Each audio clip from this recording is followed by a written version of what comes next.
Halo, Assalamualaikum warahmatullahi wabarakatuh. Teman-teman, saat Ramadan tiba, ya saat bulan Ramadan ini, ya tentu bagi umat muslim itu berpuasa. Nah, puasa ini selain kewajiban, nah kira-kira ada tidak nih pengaruhnya terhadap tubuh kita? Ya kesehatan, metabolisme tubuh kita. Atau malah justru dampaknya positif atau berdampak negatif pada tubuh. Kira-kira apa sih yang sebenarnya terjadi pada tubuh ya ketika kita berpuasa? Jadi kita akan membahas apa yang terjadi pada tubuh saat puasa.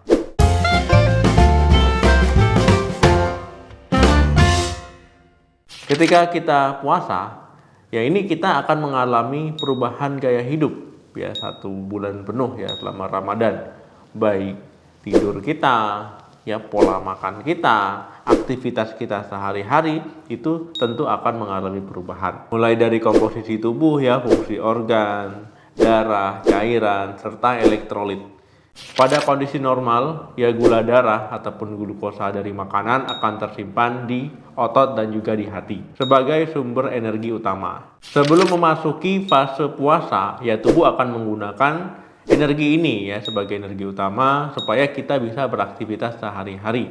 Nah, fase puasa itu ya kurang lebih 8 jam. Setelah glukosa habis, ya gula darah habis, ya tubuh beralih energinya menjadi lemak. Nah, jadi lemaklah selanjutnya yang menjadi sumber energi. Kalau sebelumnya glukosa ya di hati dan di otot, ya kemudian tubuh akan beralih ke lemak. Jadi tubuh akan membakar lemak ya sebagai sumber energi. Nah, teman-teman, ya karena membakar lemak ini cocok ya teman-teman yang untuk menurunkan berat badan ataupun yang sedang diet ya.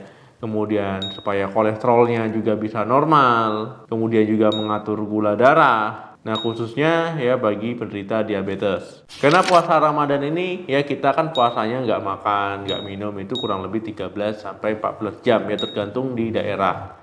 Nah, teman-teman, ya kita puasa itu menggunakan energi glukosa ya gula dalam darah, kemudian baru ke lemak. Nah, karena cuma 13 sampai 14 jam ya jadi kita tidak memecah protein sebagai energi. Nah, kalau protein dipecah ini nggak bagus ya. Nah, ini bisa nanti ototnya jadi lemas ya, ototnya jadi mengecil karena menggunakan protein sebagai energi. Kemudian ada perubahan yang terjadi pada tubuh kita ya untuk menyesuaikan energi yang rendah. Di antaranya yang pertama kelenjar ludah. Selama kita puasa bukan berarti kelenjar ludah itu nggak produksi ataupun kering. Nah, tetap ya kelenjar ludah ataupun air liur tetap diproduksi supaya mulut kita itu nggak kering ya. Jadi mulut kita tetap terjaga biar menghalau bakteri, kemudian mencegah mulut jadi bau. Nah, inilah fungsi dari kelenjar ludah. Kedua, pankreas. Pada kondisi normal, ya pankreas kita akan menghasilkan hormon insulin. Nah, fungsi hormon insulin ini ya merubah glukosa dari makanan menjadi cadangan energi. Selama kita puasa tentu hormon insulin ya akan menurun. Kenapa? Ya karena kita kan nggak makan, nggak minum selama kita berpuasa. Yang ketiga, kantung empedu.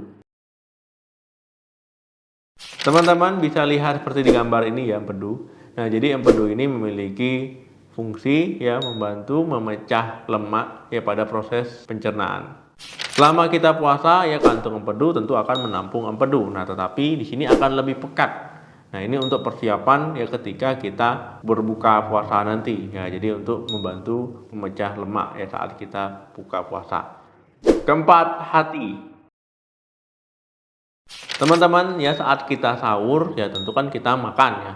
Nah, glukosa dari makanan ini akan dirubah jadi glikogen ya, kemudian disimpan di hati.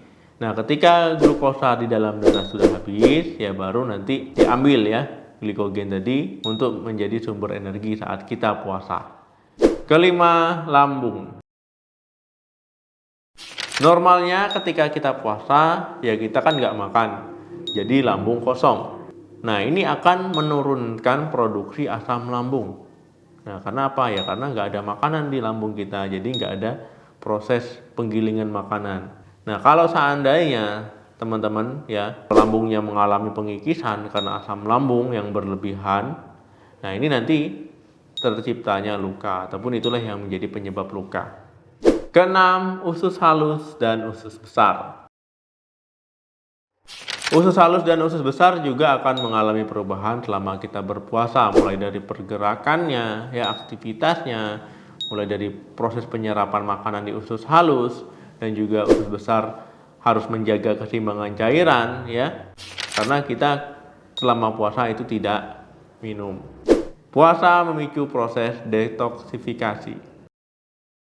Puasa ini akan memicu proses pembuangan racun di tubuh. Nah, jadi salah satu fungsi hati itu untuk membuang racun di tubuh kita. Karena kita puasa, nggak makan, nggak minum, ya ini akan mendorong fungsi ini. Akhirnya, ya tubuh bisa membuang racun, ya dengan cara yang sehat.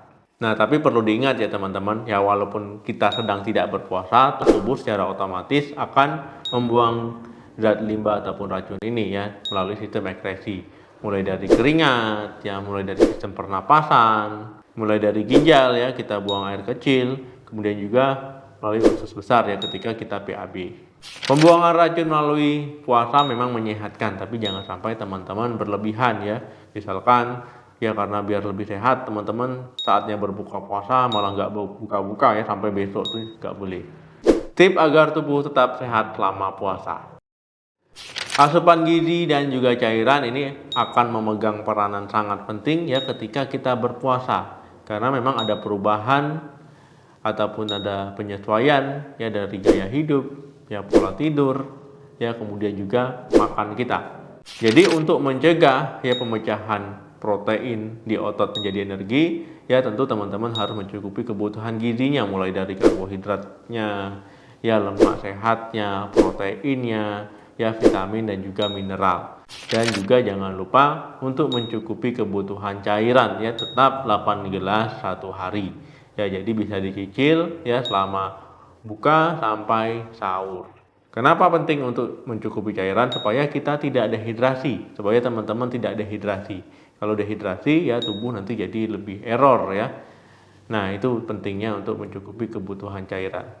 Oke teman-teman, terima kasih yang sudah menonton video ini sampai habis. Jika ada tambahan silahkan tulis di kolom komentar. Jangan lupa like dan share. Sampai ketemu lagi di video saya selanjutnya.